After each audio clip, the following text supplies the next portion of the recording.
খুতবা চলতেছে, ওই মুহূর্তে ইমাম সাহেবরা কখনো খুতবা থামায়? মাঝখানে কোনো ঝামেলা হলে থামায় না।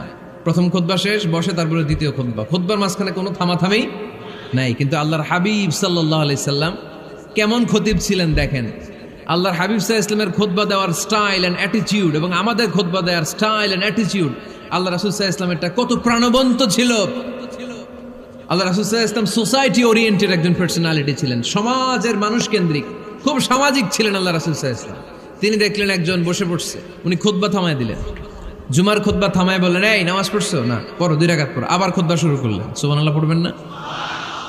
একবার তিনি খুতবা দিচ্ছেন, দেখলেন আল্লাহ রাসূল সাল্লাল্লাহু আলাইহি ওয়াসাল্লামের 2 জন নাতি হাসান আর হুসাইন রাদিয়াল্লাহু তাআলা আনহুমা, ছোট্ট মানুষ, কাতারের ভিতরে ঢুকে কোনো সাহাবী টুপি টান দেয়, কারো পাগড়ি ধরে টান দেয়, একজন এদিকে দৌড় দেয়, আরেকজন ওদিকে দৌড় দেয়। মসজিদে একটা ডিস্টার্ব হচ্ছে। আল্লাহর হাবিব সাল্লাল্লাহু আলাইহি ওয়াসাল্লাম খুতবা থামিয়ে দিলেন।